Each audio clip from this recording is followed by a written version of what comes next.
This is a 1984 Fly or Die podcast.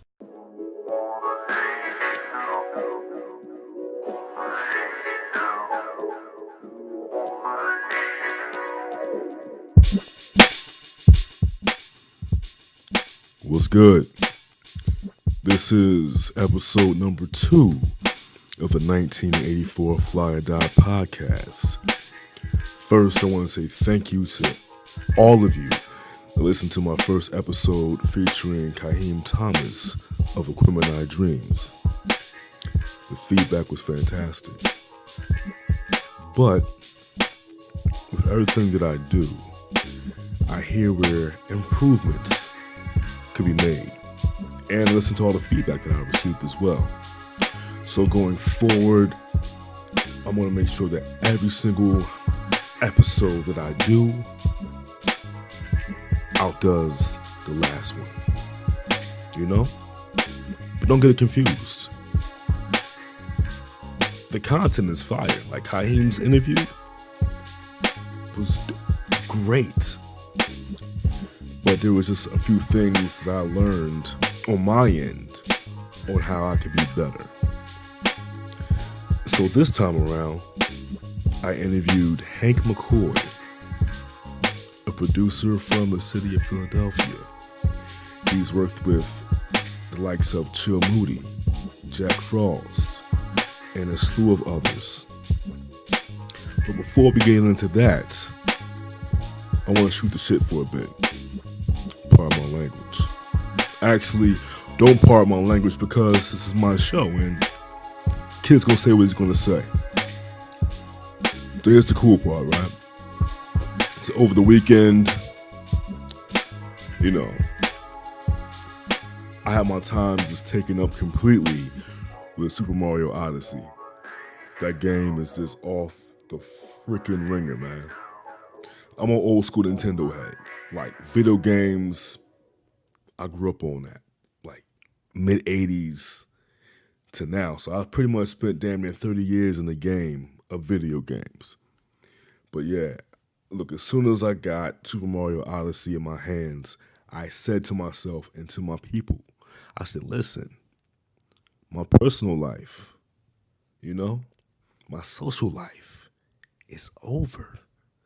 It's over for at least a week. Like Friday night when Stranger Things 2 came out, I binge watched the entire series in one day because I had to sacrifice my social life so that I can enjoy a show like that back to back with no interruptions. This is what I do, But I mean, the weekend was also a bit sobering. I went to my aunt's memorial. She passed on September 30th, and we had a nice get together at my oldest cousin's house. Not my oldest, my older cousin's house. And I had a time to reflect and be around family, and that kind of brought things into perspective again. That always happens when it comes down to losing people. Because this is the third and hopefully the last familial loss that I've had in 2017. Whenever someone passes, I'm always under the impression that, okay, you really have to do what you have to do and not take life for granted. You have to live. You have to do your best. You have to take advantage of each moment. So which is why I name my podcast the Fly or Die Podcast. It's either you do or don't. You can't half-ass it. You got to go for yours and just take it to the limit.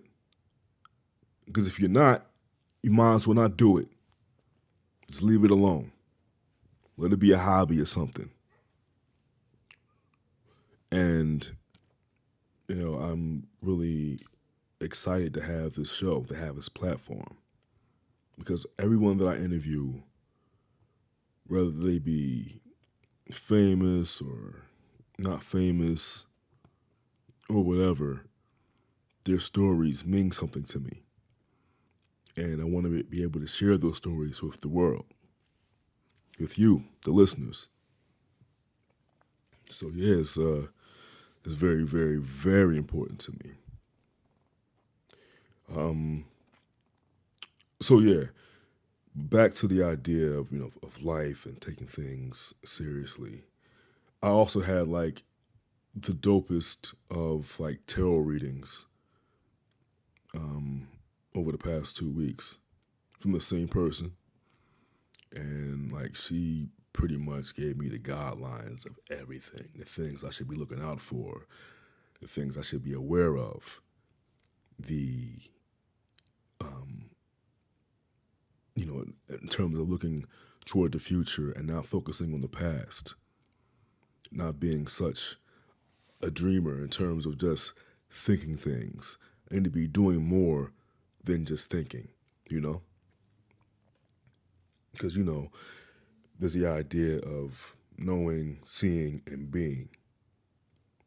If you can't just know something, you have to see it. You have to work towards it to make it happen. Because, for me, I have tons of ideas, millions of ideas that I scribble down in my notebook. But if I never act on them, then they're pretty much worthless. It's just words on a paper. And I really can't afford to do that at this point, because I'll be 33 next Friday, November the 10th, Scorpio all day. So as time progresses, as it goes on, as I get closer to 40, it's like, listen, there's no more time for the what ifs or the maybes. There's only time for what is. What's currently happening in the present. You can't live in fantasy land forever. So I'm not. Just gonna rock out and just enjoy life that I have. And share my experiences and my ideas with all of you. So with that being said, we're going to get into Hank McCoy's interview on the 1984 Fly Die podcast. It's about to go down.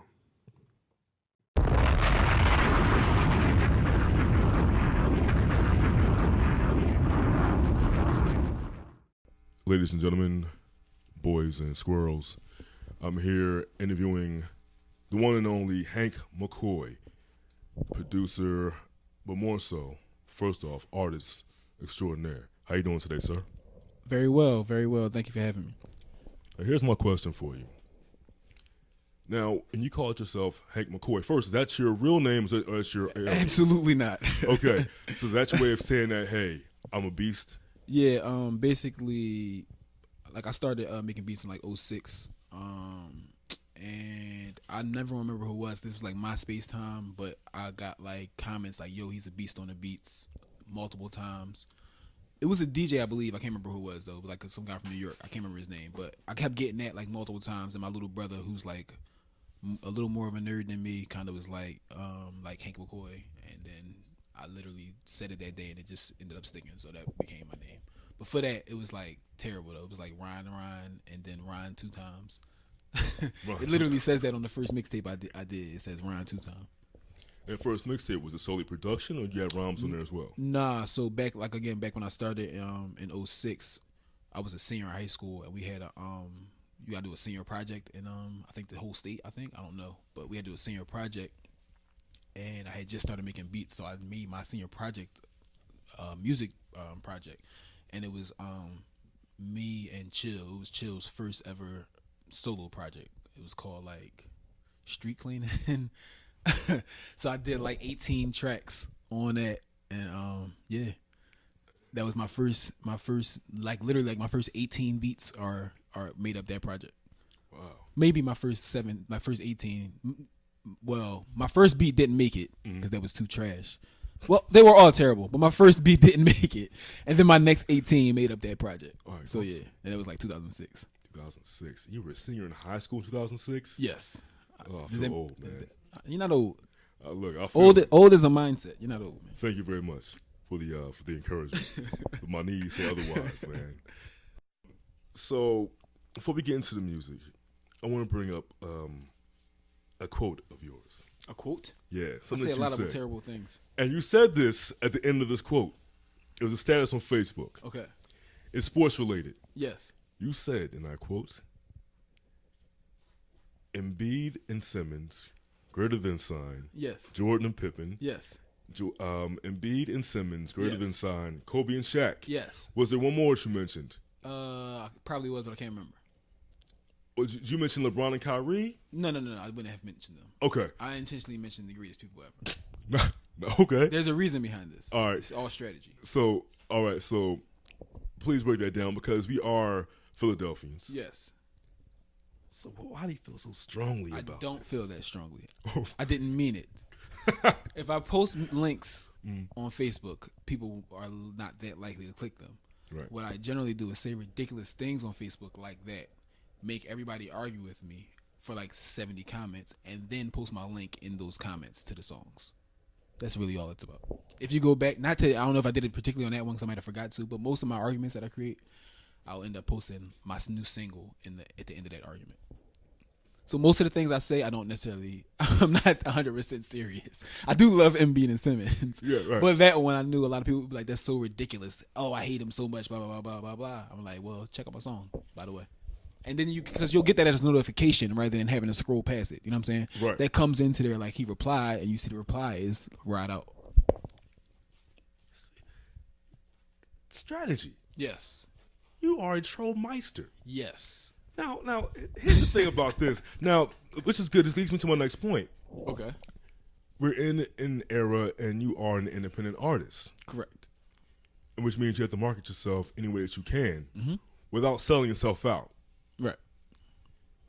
So what other ways have you found to be successful attempts of marketing yourself, your music, and all that you've done? I mean, it's always been, just in general, I mean, so for starters, my personality, I've always been, I guess, borderline polarizing, I guess that I can use that word. Everybody loves to debate with me and stuff like that. So that makes people pay more attention to me just in general on social media. And then my music comes out and it's good as well. So that like helps a whole lot. I use my relationship a lot on social media because like my girlfriend's beautiful and everybody like loves seeing us and how we interact and how we go out and eat and all that stuff like that. And they're like, oh, I love them. And then I backed it up with like amazing music. So they're like, and he, you know what I mean? That's another way to get certain people who wouldn't have been paying attention to me to pay attention. Like it's a lot of women, for instance, who may have not clicked my links, but like they like seeing my relationship, and then they're like, "Oh, let me click his links now because I like him or I like them, whatever." Then they found out that I'm really good. So it's a lot of different things. Using my real life mostly. That's what basically because I'm a cool person. Indeed, you're a cool person. And side note, his lovely girlfriend is here with him right now. She's currently handling a meal right now in her Halloween attire. May I guess that you are Minnie Mouse? Yes. It's Halloween. It's Halloween, everybody. Halloween, everybody. And my costume is currently an overworked 9-to-5 person. Damn. And my knees will not tell you otherwise. That's awesome. So I first heard of you via Chill Moody. Yes. You know, as those who may not know, Chill Moody is a hard-working artist in Philadelphia. Yes. I was almost going to use the term local artist. Sometimes saying local artist sounds disrespectful as hell. People take it negatively. Yeah, as in he's bigger than that. I mean, he tours. He's been on Sway. He's been on Rosenberg. Yeah, I think once you've had a couple of national looks, then it's a little bit different. So I mean, you know, he's been on Hot 97 and Sway and those types of things. So I guess you can put it past that point. No more local. Right. Out of the stratosphere. All right. So I heard about your music via. And we're also cousins. You guys are cousins? Yes, our mothers are sisters. So music runs in your family? No. We're the only. Well, no. And I don't know if you're familiar with Boogie Mandela. No. Okay, he's another rapper, but he's our cousin also. Okay. So Just us three though. We're the only three. Well, no, I mean Boogie's whole family they're amazing singers, and they have a good his mother is like one of the best musicians. Yeah, it's a few musicians. Yeah, but yes, we are cousins. I had no idea this. Yeah, I pushed him in a thorn bush when we were like 5 and 7. I pushed him in this thorn bush, and he was fucked up. And I didn't tell him that I'm the one that did it. We was playing football. I didn't tell him I was the one that did it until years later. He didn't know. How did he react when you found out? He was just like, "Damn, that's crazy." That's all you can say. Can't believe that was you. Yeah. It was me, baby. It was me. Yeah. But yeah, we're cousins. Wow. So I mean, yeah, that's kind of how it started because when I was they was rapping before I was producing, so it was like I was kind of watching him and Boogie. They were like a group at the time. So I was watching them to rap, and it's not that I wanted to be included, but I mean, Chill's the older cousin, and Boogie's younger than me, but we're all around the same age, so I'm like hanging with them, and they're the rappers all the time, so I kind of like picked up on certain stuff, and then I mean, around that time, Little Brother Minstrel Show had came out, and Ninth Wonder is my favorite producer, and I kind of was like, and I had found out that he was using Fruity Loops. And I was kind of like mind blown by that. I'm like, oh wait, so I can just go buy this program I learned too. So I kind of just went out and did it, and it became my thing from there. That's interesting. Early on, you've shown that you've respected the arts by actually buying Fruity Loops. Yes, I did buy it from 8th Street Music at the time, I think. Where was that at? Where was that at? 8th and something. It closed, right? Wasn't 8th and Market. What's 8th Street Music at? It's not there no more. Yeah, it's going. All the music joints are pretty much going. Armand's and Sounds of Market. Yeah, now they sell rugs and oils in there. I had to the other day I had to buy a DJ stand. I couldn't find one, and like they was trying to send me to like Drexel Hill. I finally found some place on Ninth and Market that sell like equipment and stuff. But it's called I don't even remember what it's called, but it's like some Asian guy running it. He was cool as shit. Gotta have the hookup. Yeah. Wow. And that's crazy. Seeing how music is constantly changing in the city. Yeah. We come from a long line of everything. Philadelphia International Records. And you had so many artists got their start here. Like David Bowie's one of the most popular albums, Young Americans, was recorded here at it's not Psycho. What's it called? The studio that shut down. It was right Sigma. Sigma Sounds. Yeah. Yep. And recorded the album there, and you had like Patti LaBelle, the Walker Family, all these people here, but it feels like an afterthought to a certain extent. Mm-hmm. Even with the Roots, as popular as they were in their era, and as they somewhat are now via Fallon, I still feel like they don't really get the respect they deserve for what they've done. They don't at all. No. They've done. So with you, it's like, how does the city's current musical landscape make you feel as an artist, not only as an artist and also as a fan of music? How does it? I mean, so as an artist, I honestly don't like think about that type of thing. Okay. I just worry about what I can control, and like my concern is just making myself the best that I can be at doing what I'm doing. And if I just feel like if I believe I'm the best at it, everything else will follow. So I don't really care about how the fans react to. I mean, how the city's landscape or anything like that is. I just feel like I need to make myself the best. Right. And everything will come from that. But it is kind of weird, sometimes seeing, like, for instance, the Roots not being appreciated the way they should be. Like, I've had people tell me they didn't know who they were, or people that thought they came from Fallon. Like, oh, Jimmy Fallon? I'm like, no, they got like 20. How many albums do they have? Like what, 16 damn near? Yeah, so it's like that type of stuff is kind of weird. And then even with the local scene, it's like, it's just, here it's like, and I can't compare it to another city because I spent time in Baltimore, but like I never, it's different there. But I mean, it's always weird where it's like, I just don't feel like the same type of like pride is here with our fan base. It's like, when an artist is really, really dope, I just feel like everybody should be like, all right, this is it. We rocking with him and send him out of here. Not out of here, like send him away, like to the moon, I mean. Mm-hmm. And I don't feel like we do that. I feel like everybody's like, my man is better. Every single, or either I'm better or my man is better, and everybody ends up split up because of that. You know what I'm saying? It's never like, not that we need to agree on something, but our support needs to go behind these the guys that we have that are dope, rather than trying to make everything some kind of competition.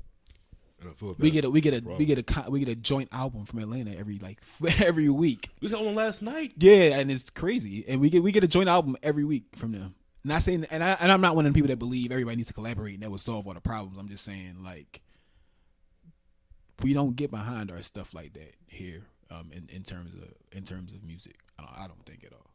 Like, I think we all need to, whoever's dope, everybody needs to be like, all right, boom. I don't even go to parties and hear anybody, local, except for when I'm DJing. You're right. I mean, think about it. All I hear is like out of town. Yeah. I never heard anything. Yeah, it's kind of weird. It is weird. So I remember back in the day, well, not back in the, probably a couple of years ago, there was the idea of PSP, right? Right, yeah. And PSP like, Philly support Philly, Philly support Philly. But it had an asterisk next to it. It was like, Philly support Philly if it's me. Yeah. You know what I mean? And then everybody's so negative and became like, and you get Philly support Philly. Man, Philly support Philly, that's stupid. Or it's like, it becomes a two-sided, it's like a whole other side that just hates the idea just so they can hate the idea and post a status about hating the idea every other day. Or post a status how it's Philly support Philly until it's something, something, something. Like, every day became somebody posting about how they hated the idea. I'm like, just, like, I don't understand the you know what I mean, the negativity and stuff. Right. If something's good, just, we should all be, supporting it. Yeah. Man, in the immortal words of Wu-Tang Hook, it can all be so simple. Can it all be so simple? So let's focus back on you, Hank McCoy, the Beast, formerly Ron. Ron 2 times. My real name is Ronald. Ronald, shout out to you, Ronald. Yes. Real name, no gimmicks. So recently, you sent me a track featuring yourself as the artiste. Of course. And a songwriter, producer by the name of Vaughn. Vaughn J. Vaughn J. Yes, he's from Willingboro, New Jersey. Willingboro, New Jersey. Correct. Where is Willingboro, New Jersey? It's not that far, and it's nothing there but musicians. I don't know what's in their water, but Mike Zombie's from there. The guy that made Started from the Bottom. Cardiac is there. He's made like everything. What? It's all these people from this little town. Yeah. So Vaughn J is one of those people that live there. Wow. That means he's destined for greatness. Yes, pretty much. Because Cardiac and Mike Zombie are like many more of them too. Like Mike Zombie had a charity game that I played in, and like half my team was like producers. It was like 20 Grammys on my team. Like, it was weird. I'm just looking around like, damn. And soon, 21. Probably 21, like 37 or something. I'm trying to get like more than one. Hey man, you're well on your way, man. Because now the track that I heard you did with Vaughn J, Ride Out. Yes, I love it. Thank you. When you send it to me, because it's the thing about music. When people send me music, I'm never sure I'm going to hear. You're expecting not that good though, usually. But what I learned is that to never have any more expectations. Right. Never again. Because there's times where I'm like, this guy's like, yeah, I'm the best in the world. We got the beats. We got the girls. We out here. We wear Jordans, man. We fly. And I get it. And I put it inside my iTunes. And I cry tears of pure misery. Right. It's like, how dare you send me this garbage? And there's like, what? You don't like this, man? You're a hater. I'm like, my brother, you sound like them Franchise Boys knockoff. Right. But you're 10 years too late. You know, like the music, it just doesn't. A lot of people are just so stuck on trying to copy what's already done. Right. So for me, it's like with hip hop, I'm kind of going in and out of the upside down world. You know, Stranger Things reference right there for anybody who didn't know. But like going up inside the upside down, because I'm not really sure where I'm getting anymore from music. Right. But when you sent it to me, it was as if I was kind of sent back into like Back to the Future. because the production reminded me of all the things that I liked about like 80s R&B music on the production side. Right. But the songwriting was modern. Yes. But it was modern but still classy. And what's what I mean by that?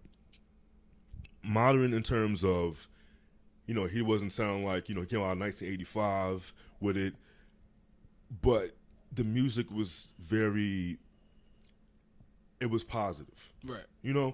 Because like a lot of times now if I hear an R&B song, it's hoes and stuff in this. Oh my God! Like, yeah, dude. I wrote that recently too. I just don't like R&B with curse words in it. It bothers me. Yo, like I don't want to hear love songs with profanity.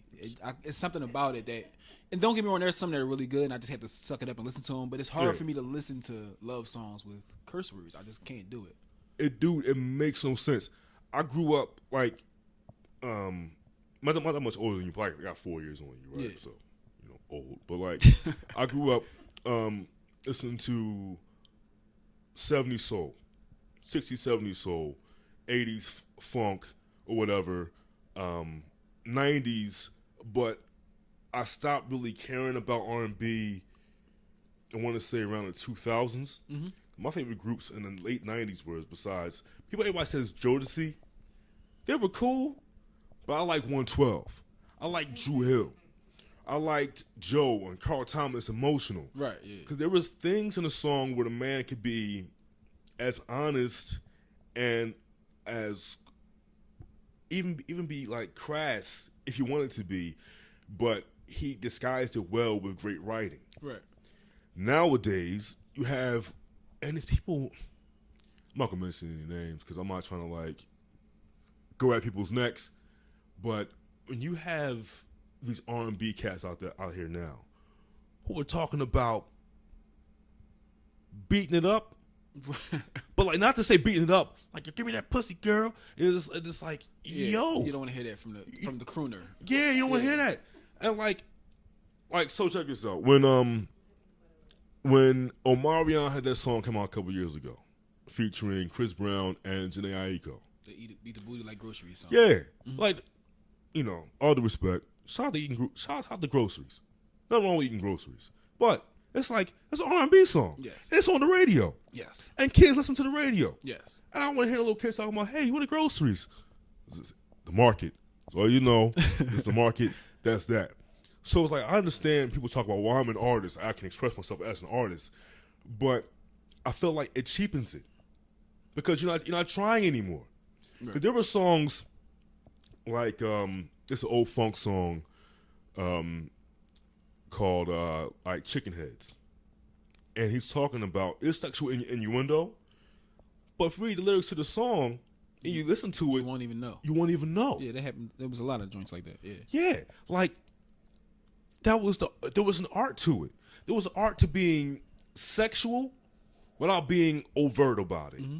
Without being like, yeah, I'm out here nasty with it. Not that there's anything wrong with expressing yourself in sexuality, but where's the art that's involved with it? For a perfect example, one of my favorite albums of the late 1990s and actually of all time is Janet Jackson's Velvet Rope. I hate Janet Jackson. Word? Yeah. All right. Damn. All right. So, but for this that was bad. I shouldn't have said that. So she might ask me for beats, and then I'll pull this up. That was a mistake. And he said it earlier. He said sometimes says things he don't really mean. Wink, wink. Yeah. See, hey, we all winners tonight. But so for that album, she came out with Velvet Rope, right? Yeah. Velvet Rope was about like liberation, like sexuality, and all these things. Mm-hmm. But she was able to encapsulate all these things on this project without going overboard. She danced a fine line, but it was never her being like, boom, there it is. So I honor and I really, really respect what you guys are doing. And that's because, too, like, well, A, we're not, like, imitating what's on the radio because that's just lame. But B, right. We're actually, like, good guys in real life. So you're not going, like, Vaughn is married. He's like a married Christian man and stuff with a kid. So he was a gospel rapper first. Like, Wow. You know what I mean? So you're not going to get certain things from him. When we're discussing song concepts and stuff, like, I don't live like that. So those things aren't coming to my mind. I don't talk like that in general. So it's like, when we're discussing Ride Out, we was talking about, like, happy, positive stuff.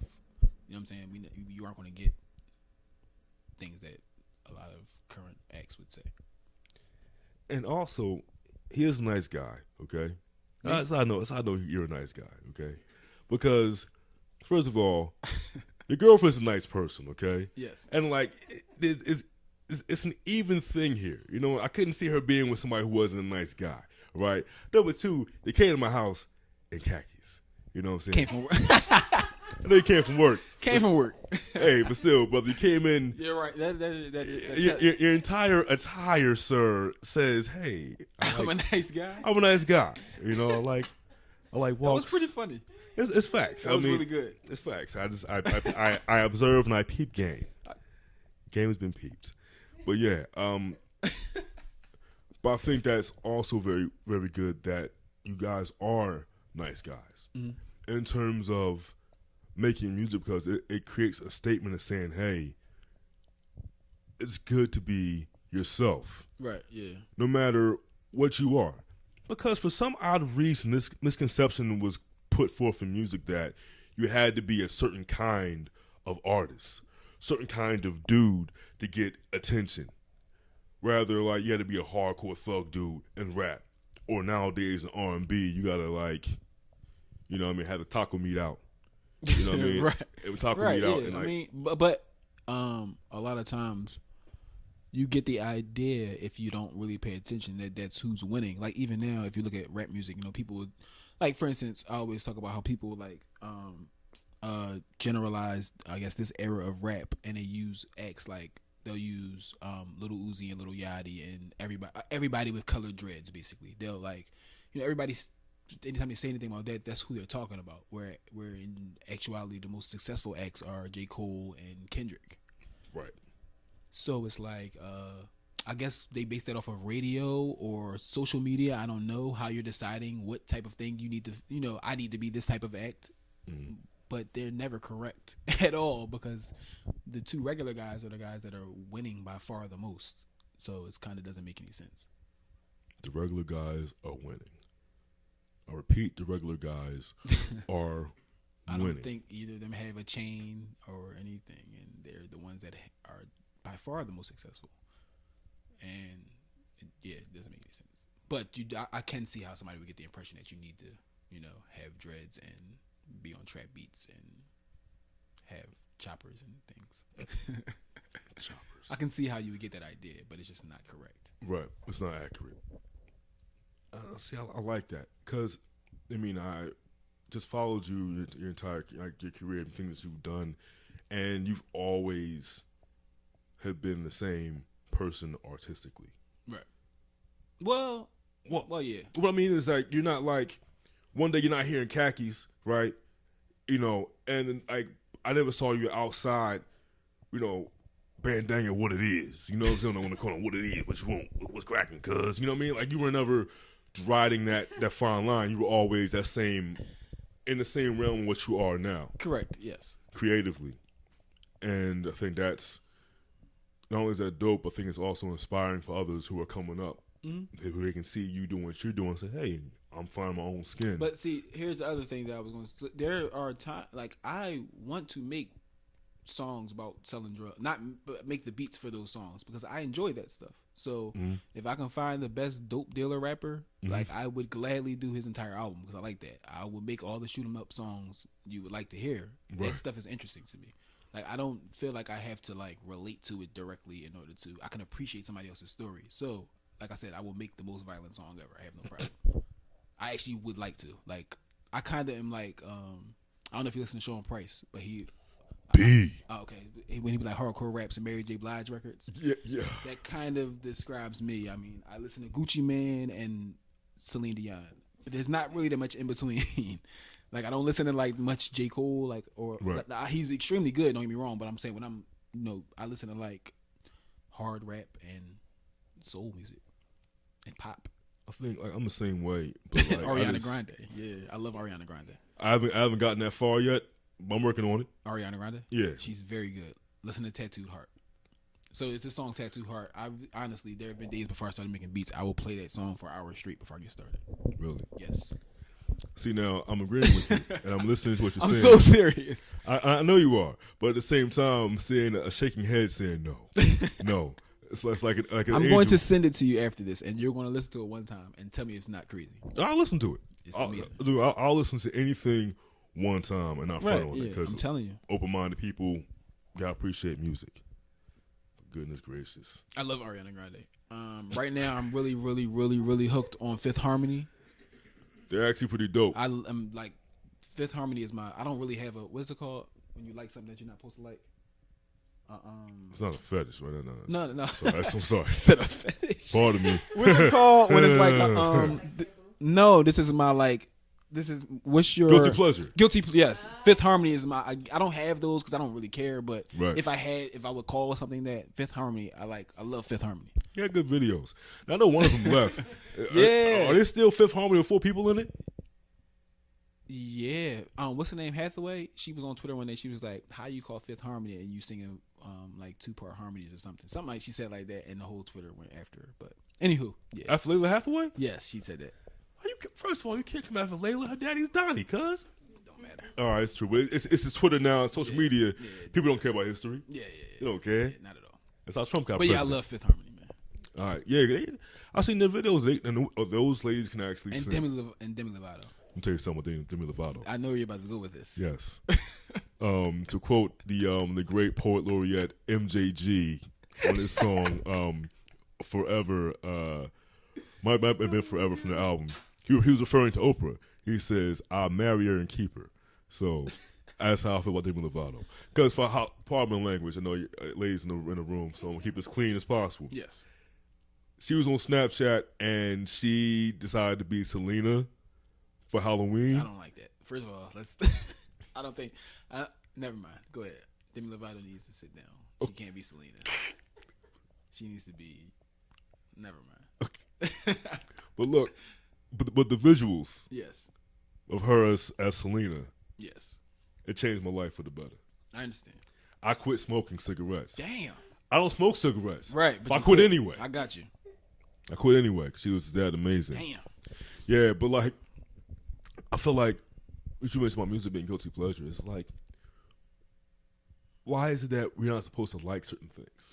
I don't know. I always like laugh because like, you know, it's like when you're a guy, when you're like a black guy, and you listen to anything other than rap, it's like weird. Like, me and you riding in a car, not you probably wouldn't do it, but you riding with a car with dudes and you turn on an R&B song, they're like, yo, it's 4 niggas in the car. Like, have you heard that before? Yes. Okay, so before rap existed, like, our dads wasn't riding around listening to rap. They were probably listening to Stylistics. Yeah, they were love songs, right? Right, Blue Magic. You wasn't looking at them like they was a punk because they was listening to Stylistics. I don't understand where that came from. Like, I don't gotta listen to Mobb Deep in the car with you. I can listen to my Celine Dion. Yes. Yes. I was at work the other day, and I was singing a song, like an R&B joint, and I got the look from my coworker like, "Nigga, are you singing that song?" I'm like, "I like it. Yeah, right. It's an R&B. There's nothing wrong with it. I'm just singing the song, Nothing bro." wrong with it. And when I'm making these R&B joints that, like, for instance, me and Vaughn are making, Mm-hmm. you know, it's always like a not like a I think it's opening up more where dudes now. There was a time where it was like guys just act like they couldn't listen to R&B. I think that's changing, R&B or pop or anything. I think it's changing more. I think people just in general are being more diverse now. Mm-hmm. But still, what I'm saying, like, you know, dudes is getting these joints and they hear it because it's me. But it's like, you know, you don't get to say it like, nigga, this is great, whether it's R&B or rap. You just admit that it's amazing. You don't gotta act like it's a chick song. Right. It's not a chick song. It's just a good ass song. You know what I'm saying? I just always wonder about that, like how we kind of throw gender into music that way. I mean, well, I understand it because when I made the song, I do make it for girls. Yeah, but I mean, like, it's to a point like only Not women make it listen for to girls, this. not make it for girls, but in my mind, like, Women will enjoy it. yeah, like that's what I think in my mind. Like, I make, like, that's how I don't visualize like, yo, all these dudes in this party dancing. Like, I'm like, I'm making it like seriously, I have like if you look at like even a lot of my beat titles, Mm-hmm. there'll be stuff like insert my girlfriend's name on a boot. Like I literally have titled stuff like that because that's like what I see when I make the beat. So like I'm literally making the beats for women to dance to. Like I'm thinking to myself, how would they react to this and stuff like that. It's just that don't mean the dudes can't like it. Like it wasn't my intention for y'all not to like it or to front on it. It's still amazing. Right, it's what it is. Because like, listen, I listen to Sade all day, every day. Yeah. And yes, she is a woman who sings about things that she deals with in her life. Doesn't mean I can't enjoy it. Doesn't mean I can't like understand or relate to what she's talking about because she's of the opposite gender than I am. Yeah. You know, but I think that's always interesting for us, objectivity when it comes down to art. So I want to ask you more about this project with Vaughn. Yes. There's another song that I heard. Mm-hmm. I won't mention it because it's sworn to secrecy. But this song was fire as well. Thank you. So I know off the mic we were discussing the project. So I want you to go more into depth about the future of this project. Yeah, so I mean, me and Vaughn basically probably in what month? October. We're in October now, so probably October, I want to say maybe April. I just decided like I wanted to start working with him because I initially had heard he has this song called "Thank God" that I heard on his SoundCloud. That I just thought like his hooks are like were just super impressive. He has another one called "Soar." So after I heard "Thank God," I went in this on SoundCloud and like every hook was like crazy. So I'm just like, and as I was saying to you earlier, I'm like when I hear him, you know how in basketball, like a lot of times you'll hear them. I compare everything to basketball. It's the only way I know how to compare things. But you know how they say like you want your point guard to be an extension of the coach on the floor. Yes. Okay, I want artists to be an extension of me because I'm not doing vocals. So when I hear Vaughn, I think he's doing everything that I would have been doing if I was an artist. Like that's the first thing I thought when I was hearing his music. So I'm like, all right, I'm going to just send him a bunch of beats. And in like 3 days, he sent me like the first 2 songs. One was Ride Out. One was basically what we intended to be the intro to the project. And then later on, the one that I sent you recently is the song we have called "Don't Do It." It's me, Vaughn, and actually Chill is on it also. That one is actually the newest song we've done. But yeah, right now we just have a collection of songs. The intention was for us to do a full project. Some days I wake up and I feel like I want to just keep releasing singles because we have so many great ones. But I mean, right now we're just basically continue doing songs, and each day we literally start texting like 6 a.m. each day with new concepts. We got like another song called "The Chase." There was I might get the comedian wrong, but I was watching. I mean, I before I start making beats, I usually will sit on YouTube for like a long period of time, just browsing random stuff. And I came across this stand up, and there was this joint like, all you thinking about is women and sex, women and sex. All you think about is women and sex. You don't you know there's more important things in the world than chasing women? And the person who's talking to him was like, I know that. He said, good. What's more important than chasing women? And the dude was like catching them, and I was like, oh my god, that's a song. So we made a song called "The Chase," which is about like, just basically how like that never-ending idea of chasing women is kind of stupid because it's much better with the life that like me and Vaughn, for instance, are living. You know what I'm saying? So we got that John. The "Don't Do It" one is about like a woman trying to approach the guy, and it's kind of telling her don't do it.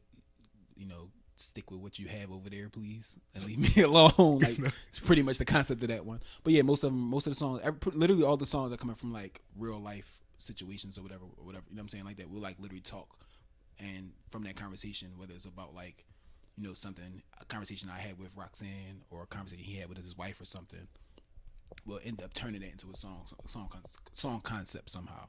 Which is the same thing that I actually did with an album that I had with Bino and Chill Moody back in 2014, like "Who Do You Love More?" Like those were all songs that came from just conversations about like relationships and stuff. I remember that concept project. Now, I think the album cover Chill had on a suit, right? Did Chill have on a suit? No. That's more recent. Okay. "Who Do You Love More" was an animated album cover where it was us three. What was the game show called? Love Connection or something, where you have like the girl on the screen and the 3 guys sitting down. Yeah. So the concept that we came up with, which is like another way of marketing ourselves, we had no budget or whatever, so we were like,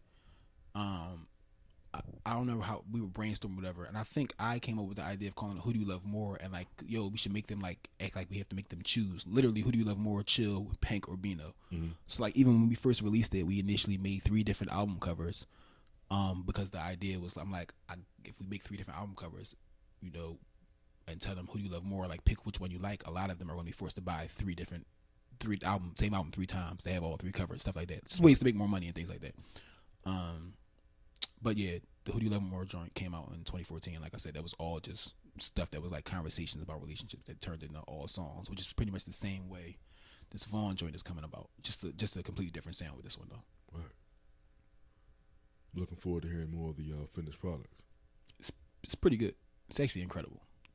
I like the confidence. It's actually just truth. Furthermore, I don't even lie about my music, because if I made some songs that ain't that good or they just cool, I'm like, this song is cool. But no, these are incredible. They're really, really, really, really good. They're really good. Yes, they're really, really good. And listen, people say that to me all the time, but I actually heard the music. Yes. And it's indeed really, really, really, really good. Because if it wasn't really, really good, I wouldn't be having a conversation with this guy right now. Yes, he actually heard the song and said, hey, I want you on my podcast. That's how it happened. That's how it happened. Because the song was so good. Facts. Yes, facts indeed. Now, I want to flip it to, you said Ninth Wonder is your favorite producer. Correct. Now, I know this is cliche as all hell, but do you have a top 3 or a top 5 producers? For sure. You want me to give you my top producers? Yeah, any order. Don't have to be the best. This is not in order or anything, but it would be, like, Ninth Wonder, Alchemist, DJ Premier. Those are my 3 favorites. DJ Premier, by the way, made me the #1 hip hop song of 2014. I'm not sure if you're aware of this. Song I produced, Bear Gang Initiation by Jakk Frost and Malik B, formerly of The Roots, was the #1 hip hop song of 2014, according to DJ Premier on his year-end list that he does annually. #2 song was Nostalgia by Kendrick Lamar and Pusha T, which means I'm better than Kendrick Lamar and Pusha T. Wow. Yeah. Congratulations, man. Thank you. That was the first time I cried over music. Really? Yes, I'm dead serious. I didn't know what to do. No, so okay, so this is how it happened. I was like, I have this girl. I still don't even know her name, but she's like been following my music for like 100 years, and she's from the UK. She follows me on all social media, and one day she hit me up saying DJ Premier was playing my song. It was like on New Year's Eve or something, saying he's playing the song. I was like, what? It was on Twitter. I was like, what? Okay, whatever. The next thing you know, a couple more people heard it. He has a show on Sirius or XM. Are Sirius and XM the same thing? I think, did they come together? I think they did. Okay, so he has a show on there, and I guess he had got it from DJ Eclipse. DJ Eclipse played the song, and then DJ Premier basically told the story. He like literally said he went in there when he heard him, was like, "What the hell is that? I need that joint." Played it all year. So then the next year, I guess. My times are messed up, but the end of the year, that year, we were joking like, "Yo, you gonna be on DJ Premier year-end list?" Ha ha ha! Because he played the song so much, and I was like, he showed the song a lot of love. I probably will be number 25 on there or something. And then I wake up the day he drops the list, and Chill texts me like, "What if you was #1 on the list?" And I'm like, "Ha ha ha!" He's like, "Yo, check the list." And I go, and it's on every site like XXL and every website, and then on DJ Premier site, and I was like, "Yo, this joint is really #1 on his list. That's kind of crazy." And like 7 tears came down. 7 tears. I was like, "This is insane." And then I hit him up on Twitter, and he was like, I love that joint. Send me whatever other songs you got." Then I met him at the Roots picnic. It was a lot. Wow, man, it was pretty crazy. I met Ninth Wonder also at Sigma. And I played him "What's for Breakfast," which was the most popular song on the album "Who Do You Love More," which I was just talking about, that I did with Chill Moody and Bino. We were all in a room. It was me and a bunch of other artists, and everybody was just playing joints for Fonte and Ninth Wonder. And they were all like lukewarm reactions, and "What's for Breakfast" got by far the best reaction. So in my mind, I was like, all right, if my 2 favorite guys think I'm dope, that means I'm really, really good. Yeah, I'll take it that way. But yeah. So yeah, Alchemist, Ninth Wonder, and DJ Premier would probably be my 3 favorite. But like, it's a lot of current dudes I like a whole. I think Metro Boomin is unbelievably good, and I think because he's doing like trap. It's like this East Coast bias that we naturally have when you grow up in Philadelphia or New York or anything like that, where, you know, like you'll hear a lot of people say all this stuff sounds the same, all that trap stuff sounds the same. I'm like, y'all know all of them say that all of our stuff, all of our boom bap shit sounds the same. You know, it's not like it's kind of silly thing to me. I think Metro Boomin, like I was listening to the 21 and Offset joint today, and it's like No Warning, right? Yeah, in my mind, like he makes he's better than, I don't want to say anybody ever, like, but because that's extreme, but he's amazing at like making stuff that sounds perfect with whatever artist he's working with voice. Like when I listen to that, the way that 21 and Offset sound on those beats is just so, it's too perfect. I can't explain it. But like that's like, so I mean, I listen to that, listening like I want to achieve this when I work with artists. You know what I'm saying? Mm-hmm. So I think Metro is amazing. There's a couple other people too. And he's like on an insane roll right now too. Because last album before that, the other collab album, was with him and 21. Yes. Right? Before that, he just does joints with different people. Yeah.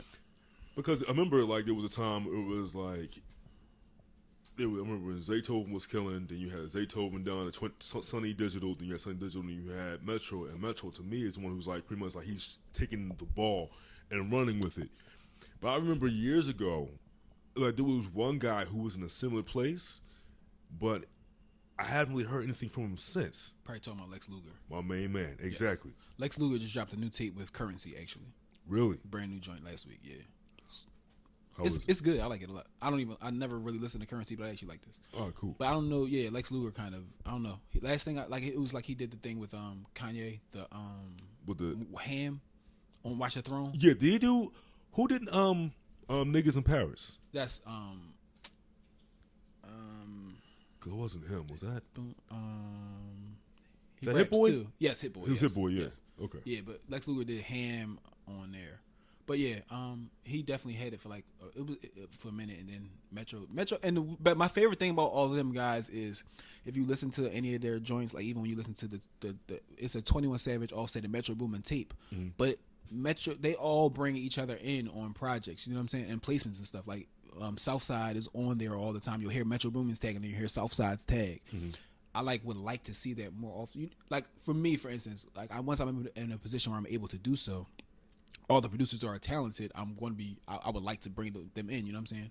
Right. Any project you get from them guys, it's like, it's going to say Metro Boomin, Southside, and Sunny Digital, or the next song might be, it's going to be like 3 and 4 of them all the time. Zaytoven and Metro Boomin got 100 joints they've done together. I think that a lot of times, you know, whoever is popping at the moment, I think it would be a good idea to bring the young guys who need those looks and things, the opportunities. And I think what you just mentioned, that itself would have helped to bridge a lot of the gap that we have in hip hop as a culture, period. Yeah. Because it's such a dividing line between the quote unquote old school and the new guys now. Yeah. Because it's kind of like these guys said, yeah, those old guys had it. You know, they hating on us. We gonna blow up. Forget y'all. And the old guys is like, man, y'all dudes is weird.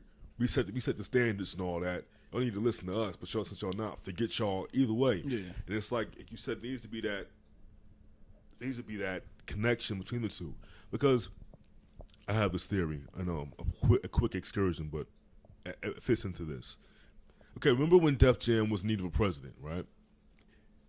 And people were like, how come LL didn't get it versus why Jay-Z did it? I said, well, Jay-Z brought in artists under him.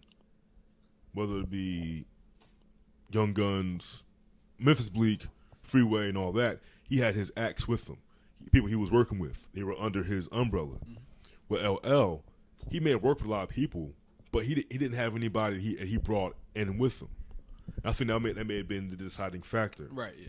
So I think even with what you're saying, it goes back to that point of like, if you have the ball, pass it off to somebody else before you're washed up. Yeah, and especially if you're old, like if you're old and like you already have money and all these accomplishments, why not bring young musicians and things into, you know what I mean? I'm not one of the people that like thinks everybody needs to like sing Kumbaya and collaborate to make the world a better place. However, I'm difficult as hell to work with, so I'm definitely not that type of guy. But it doesn't hurt to like, you know, bring the younger acts in on things at all. I mean, if they suck, don't do it. But it's a lot of really, really talented people Right. that are looking for opportunities, and it's an easy way to give them those opportunities. Not give, because you don't want to, but you know what I'm saying. You work for it. Yeah. Yeah. Okay. I'm gonna ask you a few more things. Here's one question to ask you: where do you see yourself? 5 years. I see myself with multiple homes, one of them in the Caribbean, and I'm not gonna be in Philadelphia a lot because I'm gonna be on the beach, Nice. eating lots of seafood. Beautiful visions. You thought I was gonna say something about music? I definitely did, yo. That was good. You're a good guy. No, I mean, like I said, I'm just really concentrating on like perfecting. I'm DJing now. I don't know if you're aware of this also. Yeah, he has a party. I have to come out and check out when I'm not feeling old. Yeah, every first Friday, Chill Moody, the rapper guy, Jason Berger, who is like probably the best entertainment lawyer in Philadelphia, and myself do an event at Heritage, which is 914 North 2nd Street. Northern Liberties, right across the street from North Bowl. Yep. But we do an event called the Cosign, which is at Heritage, which is basically the three of us each select. Well, Chill and I select an music act that we are co-signing for the month, and Jay selects a brand that we put them on a stage. A lot of times, basically the idea is kind of like we want to give the up and comer people, not that we're not up and comers also, but artists in the city, basically put them in front of our audience. And in most cases, we have a larger audience, so we want to put them on that stage and give them the bigger audience, give them that look. So, and as what I was just saying, as far as helping, for instance, we just had a group on there last time called Camp Candle, and now they people saw them there, and they just got something that they're promoting now, and they just got a show from that and stuff like that. So that's kind of like the goal of that whole thing, the cosign. And then with Jay, with doing a brand, whether it's a clothing brand or anything, whether it's a podcast, whatever the case may be, he'll pick anything that he wants basically, and we'll spotlight them on there too. We've had like I said, clothing brands in the past that have come and they sold their merch there. We had the Philly PR girl, publicist, and it also creates a good networking thing too, because we get a lot of artists in the crowd, and not only are you coming to see his show, but you get an opportunity. Again, Jay's an amazing lawyer. You can talk to him if you like. We have publicists there. We have people that are in the field there that you can actually go up and talk to, and you may have not gotten the opportunity to do so before. Plus, Heritage has amazing food. It does. And good beer. So yeah, so I do that every first Friday, and then I'm DJing at the 700 right down the street from there every single Thursday. And then other than that, just random pop-up spot dates and things like that. But yes, I'm DJing, so I'm like really I went to like Scratch Academy, like I took it serious. A lot of people like just pick up DJing and try to use their popularity to get gigs. The tons of people, like I went to Scratch Academy because I wanted to actually learn what I'm doing. Like I had to learn how to DJ without a computer and like actual records. That was really strange. Tell them, yo. Like that's how they taught me. I was like, God. wait, what? You want me to match the tempo like this? How am I supposed to do that, sir? Man, but no, yeah. I don't be so petty right now. But just continue. Go ahead, man. Yeah, so yeah, I had to actually learn what I'm doing. So like, and I just didn't want to come out and start doing it and not actually be good, because I know what good sounds like. So, between that and the producing, I'm really, like I said, working on my crafts with both of those things and trying to be extremely, extremely good. So in the next 5 years, I see myself being extremely, extremely good with, all the things that come with. No one that's great is just, like not doing anything in their field. Like if you're the best, things are coming to you. So all the things that come with being the best, that's what's happening in 5 years. How you like that answer? Yo, I'm gonna tell you something right now. Yes. I'm shedding like thug tears on the inside. What, about the DJing thing? Yeah, because it's really I started.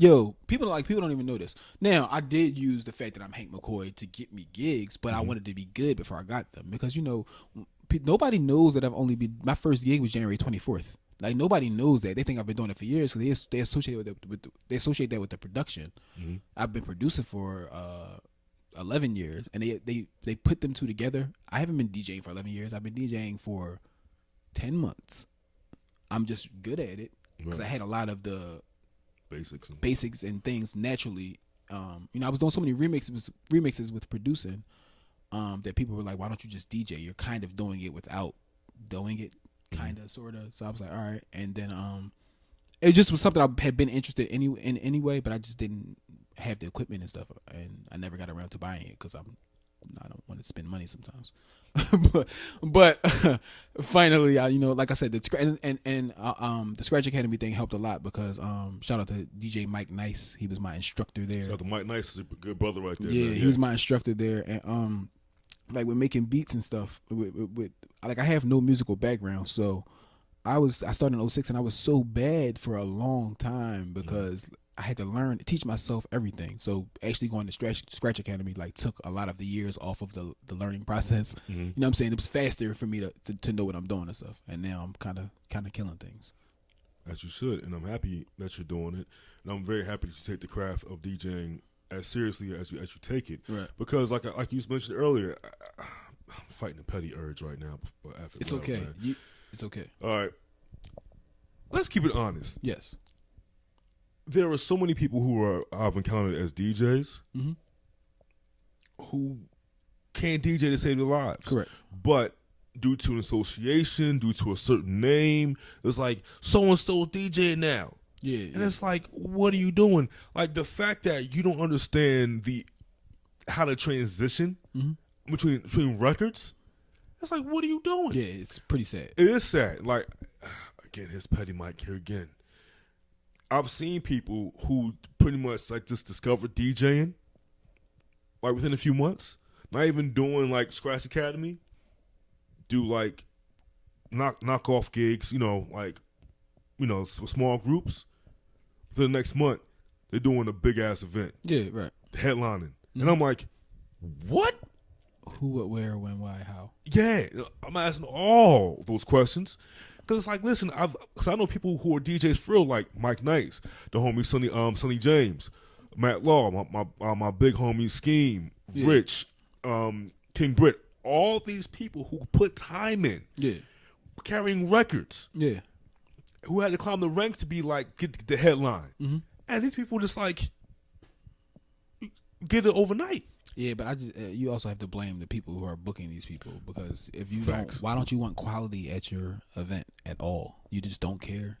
I blame them more than I blame the person. Because why wouldn't you want to take advantage? Why wouldn't you want to get these checks if it's that easy?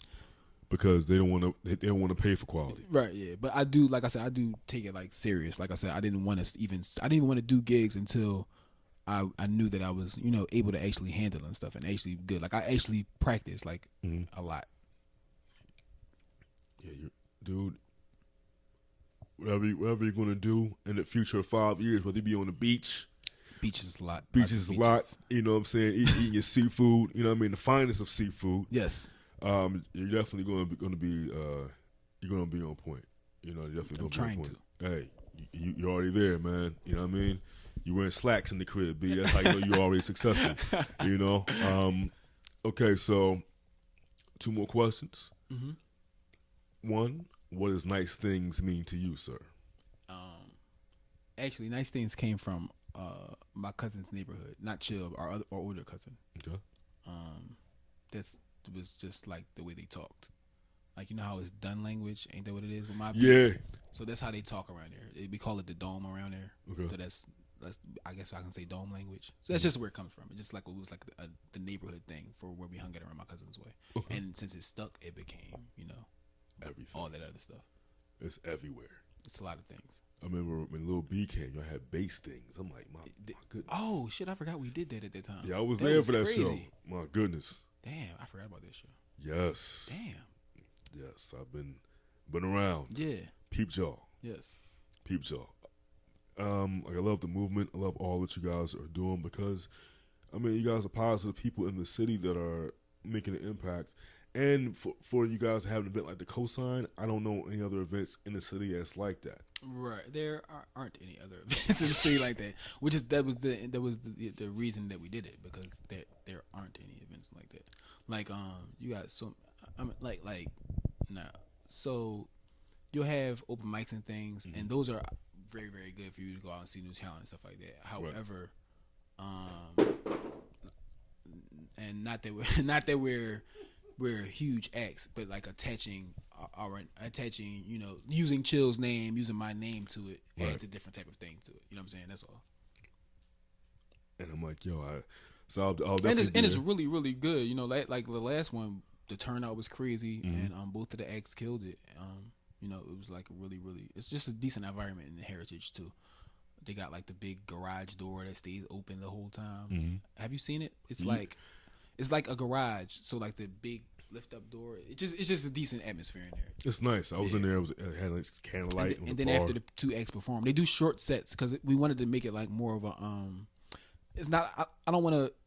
I feel like a lot of times when you're coming to see local acts, like I don't want to see a local dude perform for an hour. Honestly, I don't know who does. Yes. Unless you know the person, most likely you're not really going to want to see them for an hour. You know, a lot of times hopefully you can be pleasantly surprised. But our idea was to give them let them do short sets. You know, and then I DJ the rest of the time. It's a party and a networking type of thing.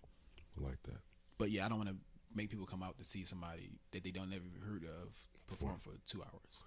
Yeah, I saw that happen before and I didn't like it. Yeah, that, and then like when you used to go to you'll go to the event and it's 14 acts on the event and it's like I wouldn't want to sit through 5 people I never heard of, let alone 10 and 15. Those are terrible events. Not that I know of any specifically, but those are not good events. Like nobody wants to go through that. The only people that come to that is the people that are there for their friend who's performing, and then when their friends perform, they leave. So like I said, we do short sets. I want to it's a party with performers. That's kind of how we thought of it. I like that. Because nobody wants to see Jimmy and the Swan Gang for 15 hours. However, you don't want to. However, if Jimmy and the Swan Gang are good, then you're happy for those 20 minutes that they're performing. Right. That's how it works. You know what I'm saying? But if you stink, it's like, get out of here, Jimmy and the Swan Gang. Oh my God, they got 5 more. He's like, I only got 5 more for y'all, and you just like, damn. Remix is like, oh God. Yeah. So. All right. So. But yeah, Cosign, first Friday of every month is the Cosign. Very good event. At Heritage. Heritage. Yeah. Heritage. I'm definitely going to the next one. Friday. Oh yeah, it's Friday this week, isn't it? Yes. Cool. Sweet. This week. Sweet. After my rent get 10 o'clock. paid, I'm sliding through. Like, what up? Co-sign everything. I co-sign his beer, I co-sign his seat, and I co-sign his music. So last but not least. Yes. Hank McCoy. Yes. What do you want? Sunsets and Serenity. Damn, that was fire, man. Yo. That was very fire. Yo. That was very fire.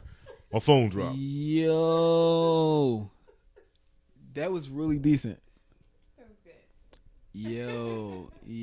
No, I want to be kidding aside though. Well, I do want Sunsets Serenity. That's amazing, and I'm probably guarantee you I'm going to release either an instrumental mixtape or a song or something called I'm going to release an instrumental project called Sunsets and Serenity. I just thought it off the top of my head and that was amazing. And I'll credit you on it.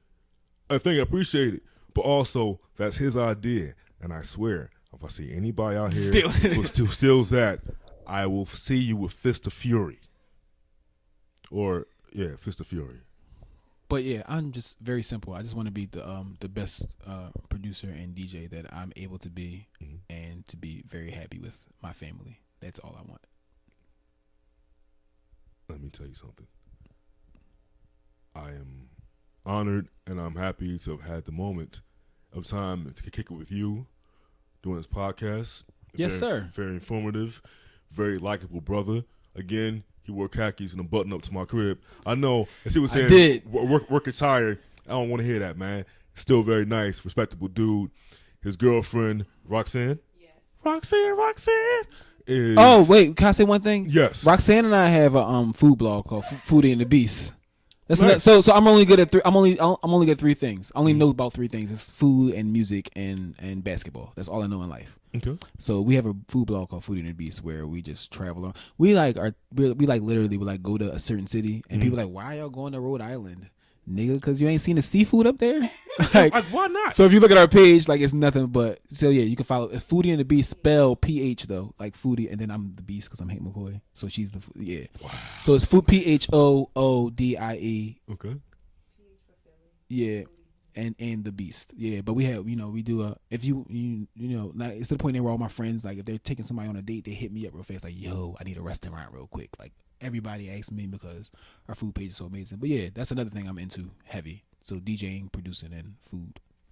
Okay, what's the site? So foodieandbeats.com? No. So we're going to be getting that back up soon. But okay. Right now, we have the Instagram page that we're using for that. So yeah, Foodie and the Beast. Foodie and the Beast. Yes, on follow Instagram. us. Follow them, us. please do. Because I like food, And my beats are real good. And his beats is fire. It's not even an exaggeration. It's fire beats. I thoroughly enjoy them. And I'm looking forward to seeing more of what you do and what you do because, all right, this might sound kind of sappy, but it's a beautiful situation I see right here, okay? This is a beautiful thing that I'm seeing right here, relationships with people that they care about each other. You can tell, people don't like each other because like their energy is always weird. Like, why you touching me? Why you touching me? and they're good. They're good. You know what I'm saying? Like he just offered us some water up in here, man. No, I actually took her water. Oh, he took her water, but that's love though. Love. You could take somebody's water and they not get mad. I just had to confirm that it was okay that I took it. I looked and said, "Can I have some of this?" He confirmed that it was okay because he's a nice guy. Nice guys do that. Oh man, nice things. So yeah, but I want to say, it was excellent to talk with you.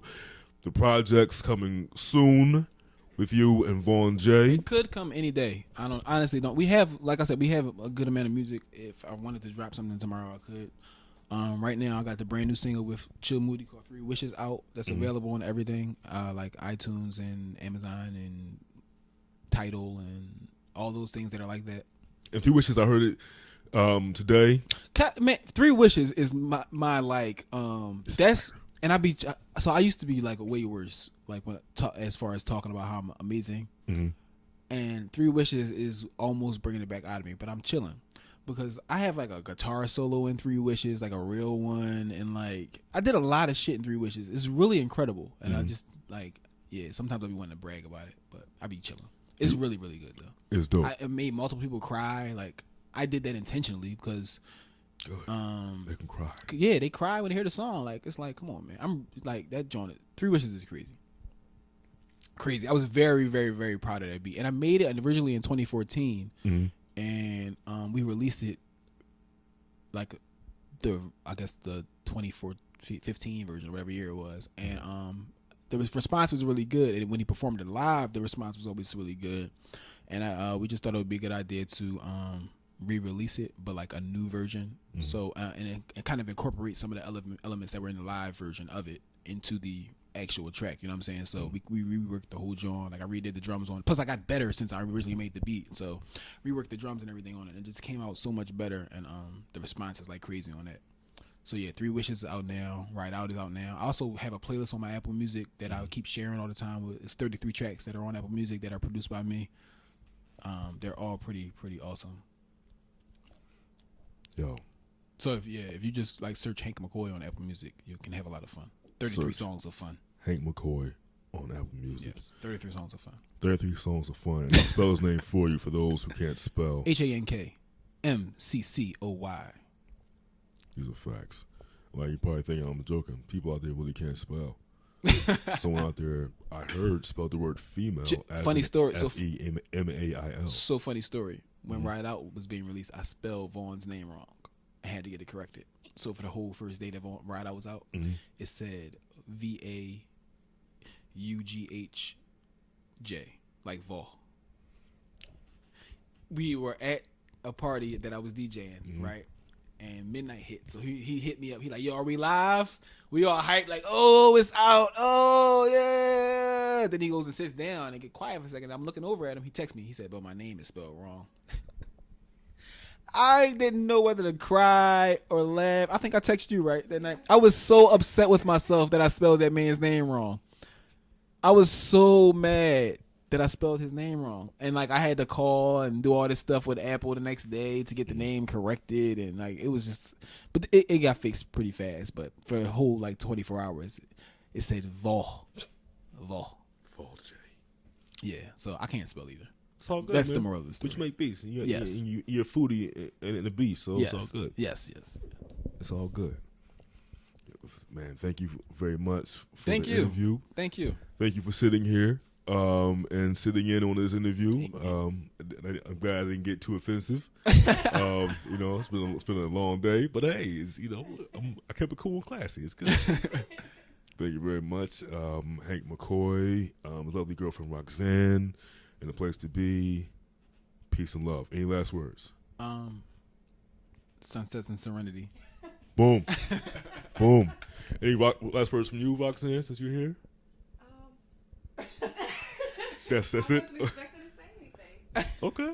I'm just here waiting on his first Grammy. I got a place picked out for it already. Oh, I got a shelf. I know where it's going. nice. That was special. It was special. Awesome. Peace and love. That's what radio DJ is, right? But whatever. And that was the interview with Hank McCoy, the artist extraordinaire. Thank you for listening and taking the time out of your busy schedules. Or if you're unemployed, thanks for taking time out of your not so busy schedule and listening to the show. Much appreciated. Tune in next time for episode 3 of the 1984 Fly or Die podcast.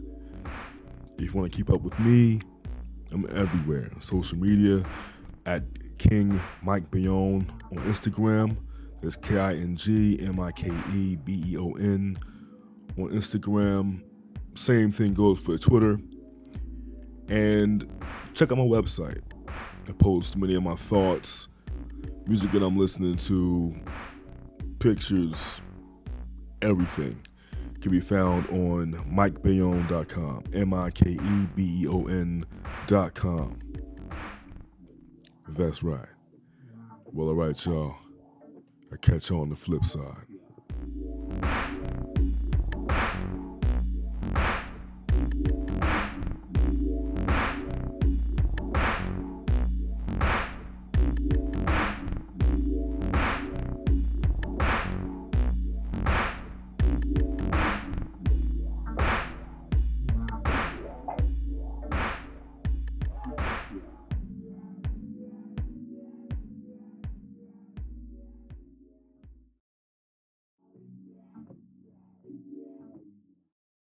You win.